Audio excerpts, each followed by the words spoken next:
성경 말씀을 봅니다. 신약성경 사도행전 5장입니다. 신약성경 195페이지 사도행전 5장 33절로 39절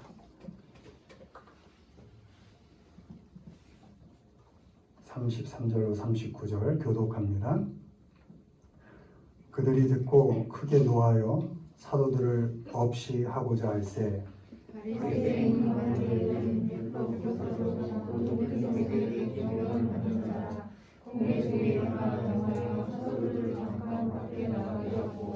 말하되 이스라엘 사람들아 너희가 이 사람들에 대하여 어떻게 하려는지 조심하라. 이전에 그가 일어나 스스로 선전하매 사람이 약 400명이나 따르더니 그가 죽임을 당하매 따르던 모든 사람들이 흩어져 없어졌고 그 후 호적할 갈릴리의 유다가 일어나 백성을 꾀어 따르게 하다가 그도 망한즉 따르던 모든 사람들이 흩어졌느니라. 이제 내가 너희에게 말하노니 이 사람들을 상관하지 말고 버려두라. 이 사상과 이 소행이 사람으로부터 났으면 무너질 것이요 만일 하나님께로부터 났으면 다 같이요. 만일 하나님께로부터 났으면 너희가 그들을 무너뜨릴 수 없겠고 도리어 하나님을 대적하는 자가 될까 하노라 하니. 아멘. 오늘은 하나님의 일, 사람의 일, 하나님의 일, 사람의 일 이런 제목으로 말씀을 전하겠습니다. 사람의 일인지 하나님께로부터 난 일인지 알 수 없을 때가 많이 있습니다. 소명을 가장한 개인의 욕망인지 하나님으로부터 받은 진정한 소명인지 구분하기 어려울 때가 있습니다. 오늘 본문에 등장하는 가말리엘이라는 사람이 이 질문에 대한 힌트를 우리에게 제공하고 있습니다. 가말리엘은 율법학자이고 모든 백성들의 존경을 받는 사람입니다. 감옥을 나와서 복음을 전파하고 있는 사도들을 그 당시 제사장들과 사두개인들이 그냥 두고 볼 수가 없었고 끝내 그들을 죽이려고 했습니다. 그때 가말리엘이 그들 사이에서 중재를 합니다.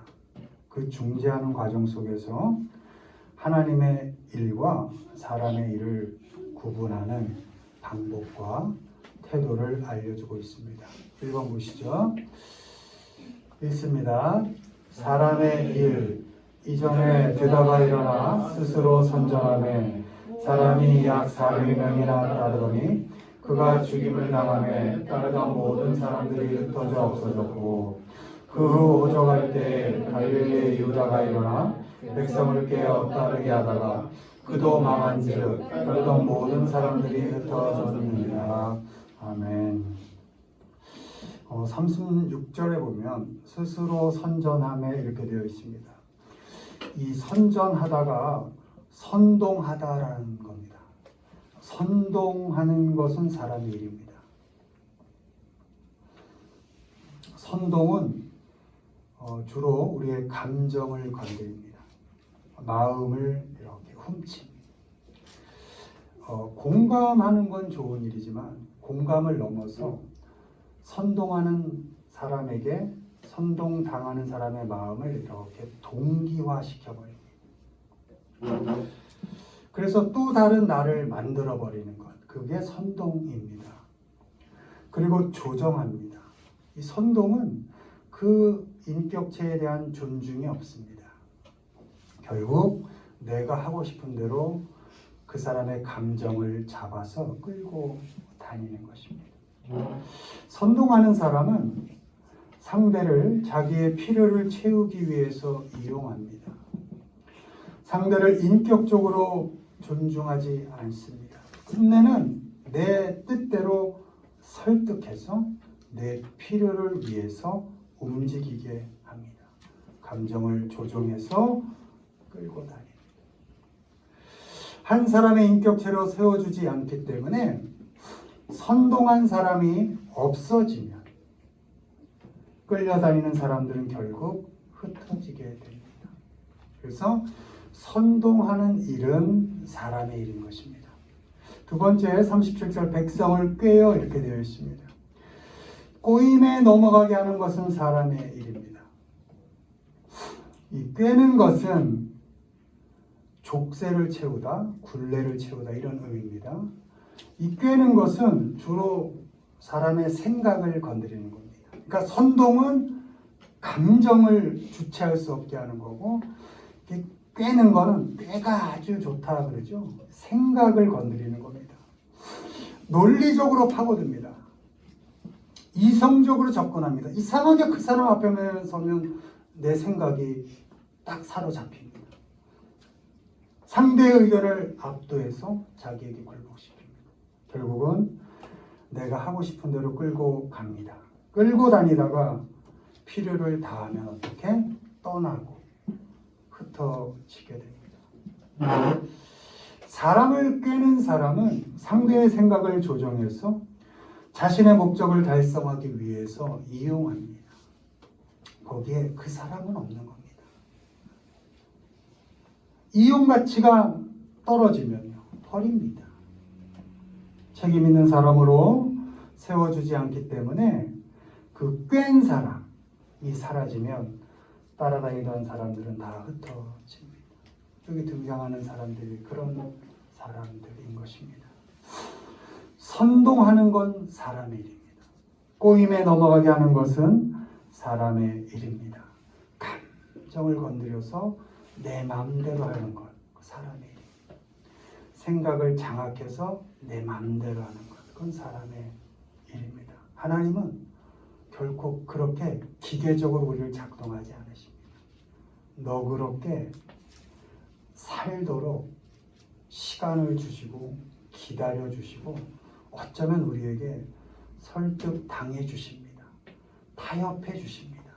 우리가 못났지만 인격적으로 잘 세워져 가도록 우리 입장에서 우리를 기다려 주시고 은혜로 품어 주시면서 견뎌 주십니다. 때문에 선동하여서 감정을 자극해서 끌고 간다든지 생각을 압도해서 논리적으로 압도해서 끌고 간다든지 하나님은 그렇게 하시는 분이 아닙니다. 우리 스스로 자복하여서 우리 스스로 건강히 자라고 성장할 기회를 충분히 우리에게 주시는 분입니다. 선동과 꼬임에는 상대에 대한 배려가 없습니다. 오직 자신의 목적과 필요를 위해 그 상대를 이용할 뿐입니다. 이용 가치가 떨어지면 버립니다. 그래서 선동과 꼬임의 마지막은 흩어지는 것으로 끝나는 것입니다. 하나님은요, 그렇지 않으시죠. 세상이 다 우리를 버려도 하나님은 끝까지 우리를 견인하시는 분이죠. 결코 우리를 흩어지게 하시는 분이 아니죠. 쓸모없는 것처럼 보이는, 아니 죄인으로 완전히 사망의 골짜기로 갈 수밖에 없는 그 상태인 우리조차도 하나님은 끝까지 포기하지 않으시죠. 흩어지게 두지 않으시죠. 품고 가시죠. 안고 가시죠. 쓸모없는 것 같은 그때도 우리를 끝까지 견인해 가시죠. 사람의 일은 이용 가치가 쓸모가 없어지면 흩어지게 되어 있습니다. 마지막은 다 흩어지는 것으로 끝납니다. 우리는 자신의 목적을 위해서 사람을 선동하고 꾀는 일에서 먼저 멀어지기를 바랍니다. 그건 하나님의 일이 아닙니다. 내 목적을 위해 사람의 감정을 건드리고 나의 필요를 위해 사람의 생각을 압도하려고 하는 것, 그건 사람의 일인 것입니다. 사람을 물건처럼 이용가치로 보는 것이 아니라 그 사람 자체를 소중하고 의미 있게 여기는 우리 모두가 되기를 주님의 이름으로 축원드립니다. 두 번째 보시죠. 읽습니다. 사람을 대하는 자세. 말하되 이스라엘 사람들아, 너희가 이 사람들에게 대하여 어떻게 하려는지 조심하라. 이제 내가 너희에게 말하노니 이 사람들을 상관하지 말고 버려두라. 이 사상과 이 소행이 사람으로부터 났으면 무너질 것이요. 아멘. 그 사람이 하는 일이 사람의 일인지 하나님으로부터 온 일인지 알 수 없을 때, 구분하기 어려울 때 그 사람들을 대하는 자세를 알려주고 있습니다. 35절, 어떻게 하려는지 조심하라. 먼저 그 사람을 대할 때 어떤 의도를 가지고 대하는지, 그러니까 그 사람의 의도가 뭔지가 아니라 내가 그 사람을 어떤 의도로 보는지를 조심히 봐라, 이렇게 말씀하고 있습니다. 이 intend라는 건 의도를 얘기하는 거거든요. 그러니까 먼저 그 사람을 대할 때 내가 어떤 의도를 가지고 그 사람을 대하고 있는지. 여러분, 내 의도가 잘못되면 감정에 넘어갑니다. 내 의도가 잘못되면 생각에 넘어가게 되어 있습니다. 그래서 나를 먼저 점검하라는 겁니다. 자신을 살펴봐라. 신앙의 눈으로 그 사람을 보고 있는지. 그러니까 그 사람이 지금 사람의 일을 하고 있는지 하나님의 일을 하고 있는지 판단하기 전에 내가 먼저 신앙의 눈으로 그 사람을 보고 있는지, 내 안에 어떤 선입견은 없는지, 혹시 내 안에 어떤 화가 없는지, 그 사람에게 어떤 질투를 느끼고 있지는 않은지, 그 사람을 대할 때 균형을 잘 잡고 대하는지, 어디론가 치우쳐 있지 않은지, 내가 갖고 있는 인텐드, 의도를 먼저 잘 살펴라.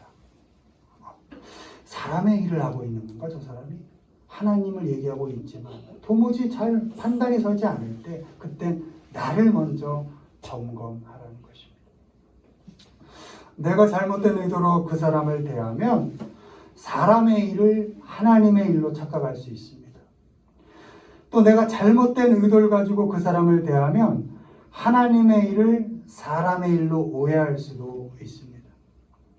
공감하는 것은 좋은 일이지만 그 사람에게 동기화되어서 선동에 넘어가고 꼬임에 넘어가서 사람의 일을 하나님의 일로 오해하지 않도록 자신을 경계해야 합니다. 거절하고 반대하는 것이 쉬운 일은 아니지만 하나님의 일이 아니라고 판단될 때는 거절할 수 있어야 합니다. 반대할 수 있어야 합니다. 38절, 상관하지 말고 버려두라. Let them alone, 이렇게 되어 있습니다. 그들을 그냥 홀로 둬라. Let them go, 그냥 가게 둬라, 이렇게 되어 있습니다. 그러니까 상관 말고 좀 버려둬라. 지금 제사장들하고 사두개인들이 이 사도들 잡아 죽이겠다고 막 그러니까 가멜라엘이 앞서서, 야, 판단하지 말고 일단 이게 하나님의 일인지 사람의 일인지 모르잖아. 그러니까 일단 좀 내버려 둬봐. 그냥 가게, 흘러가게 좀 둬봐. 이러고 지금 중재를 하는 겁니다. 자신을 아무리 경계해도, 자신을 아무리 살펴도 도무지 균형 잡힌 판단이 서지 않을 때, 그땐 그냥 그 상황을, 그 사람을 그대로 둘 수 있어야 합니다. 상관하지 말아야 합니다. 간섭하거나 끼어들지 않아야 합니다. 섣부른 판단을 멈춰야 합니다. 가치 판단 없이 담백하게 잠깐 물러서서 관찰할 수 있어야 합니다. 하나님을 사이에 두고 좀 그 사람과 나 사이에 하나님의 말씀, 하나님을 사이에 두고 묵묵하게 흘러갈 수 있어야 합니다. 그래야 하나님의 일을 사람의 일로 오해하지 않을 수 있고, 사람의 일을 하나님의 일로 착각하지 않을 수 있는 것입니다. 하나님의 일인지 사람의 일인지 잘 판단되지 않을 때 먼저 나를 살피고 그 사람, 그 상황을 그대로 두고 기다려주는 것, 또 좀 그 상황을, 그 사람을 좀 견뎌주는 것, 판단하지 말고 또 그 상황을 좀 참아내는 것, 그것이 하나님의 일을 하나님의 일로, 사람의 일을 사람의 일로 드러나게 하는 귀한 시간임을 아시고 그 시간들을 담백하게 묵묵하게 지나가시기를 바랍니다. 세 번째 보시죠. 읽습니다. 하나님께로부터 난 일, 만일 하나님께로부터 났으면 너희가 그들을 무너뜨릴 수 없겠고 도리어 하나님을 대적하는 자가 될까 하노라니. 가말리엘이 결론을 내려줍니다. 하나님께로부터 났으면 너희가 그들을 무너뜨릴 수 없겠고. 39절 말씀이죠. 만약에 사람이 하는 일이 하나님께로부터 난 일이라면 누가 뭐라 하던, 다른 사람들이 뭐라 하던, 상황과 조건이 어떻든지 결코 그 일은 무너지지 않는다는 것입니다. 멈추게 할 수 없다는 것입니다. 하나님으로부터 난 일은 무슨 일이 있어도 견고하게 세워져 갑니다. 어떤 어려움 속에서도 계속 진행되어 갑니다. 하나님께서 일하셔서 결국은 선한 열매를 맺게 하십니다. 반대로 사람으로부터 난 일은 무슨 수를 써도 결국은 무너집니다. 멈추게 됩니다. 흩어지게 됩니다. 왜요? 자신의 욕심을 채우는 것이 목적이니까. 그 사람 세워주고 그 사람 인격적으로 잘 되게 소원하는 게 목적이 아니니까. 결국 죄가 드러나게 되고, 여러분 죄가 드러나면 사망으로 이어지게 되죠. 그리고 모든 일이 무너지게 되고 관계는 깨어지게 됩니다. 하나님께로부터 온 일의 특징이 있습니다. 5장 31절 회개함과 죄사함을 주시려고 이렇게 되어 있습니다. 사도들은 이스라엘 백성들이 죄사함을 받고 구원을 얻을 수 있도록 온갖 고난과 박해 속에서도 복음을 전합니다. 이게 사도들 자신을 위한 일입니까? 아니죠. 맞아가면서 죽을지도 모르지만 누굴 위해서? 이스라엘 백성이라는 너희들을 위한 일 아닙니까? 너희들이 죄사함을 받고 너희들이 복음으로 구원 얻기를 원해서 내가 지금 그 일을 하는 것이거든요. 다 너를 위한 일인 것입니다. 내가 힘들어도 그 사람을 위해 움직이는 것, 그것이 하나님의 일인 것입니다. 하나님께로부터 온 일의 단 하나의 특징은 내가 아니라 너를 위한 일이라는 것입니다. 상대를 위해서 내가 감당해야 할 일을 겪어내고 견뎌냅니다. 상대를 자신의 목적을 위해서 이용하지 않습니다. 그 사람 자체가, 상대가 목적 자체가 됩니다. 하나님의 일을 하는 사람은 상대에게 유익이 되고 이익이 되도록 노력합니다. 삶의 목적을 하나님 자체에, 사람 자체에 됩니다. 하나님도 이용하려는 사람들이 있죠. 하나님도 어떻게든 내 필요에 따라 쓸모를 찾는 사람들이 있죠. 그건 사람의 일인 것이죠. 하나님의 일이 아니죠. 사람도 이상하게 생각할 때마다 그 사람 그대로를 보지 않고 그 사람에게서 뭔가 이용 가치를 찾아내려고 이상하게 생각이 그렇게 돌아가요. 그냥 그 사람 그대로를 좀 봐주고 하나님도 하나님 그대로를 봐주는 그런 노력들이 우리에게 필요하다는 것입니다. 그런 면에서 가장 분명하게 하나님께로부터 온 일이 하나 있는데 그건 우리가 너무나도 잘 아는 일입니다. 바로 사랑하는 일입니다.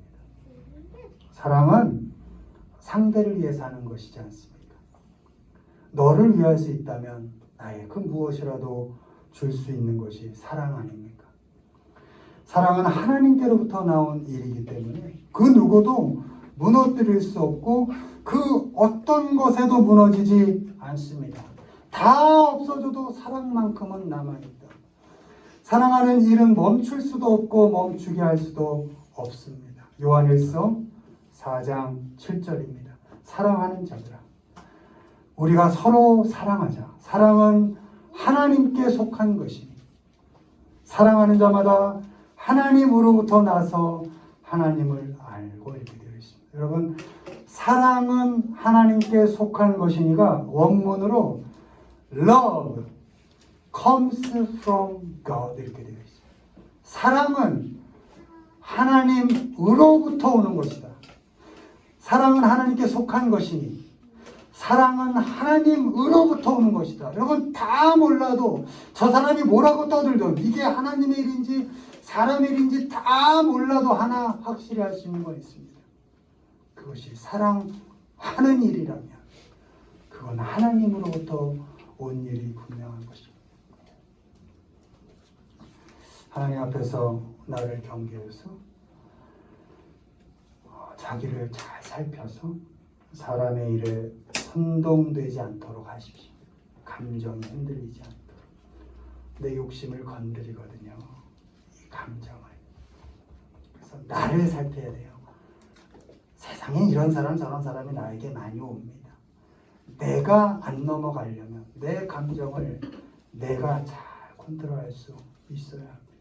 그리고 꼬임에 넘어가지 않도록 내 생각을 잘 말씀으로 정돈해놔야 합니다.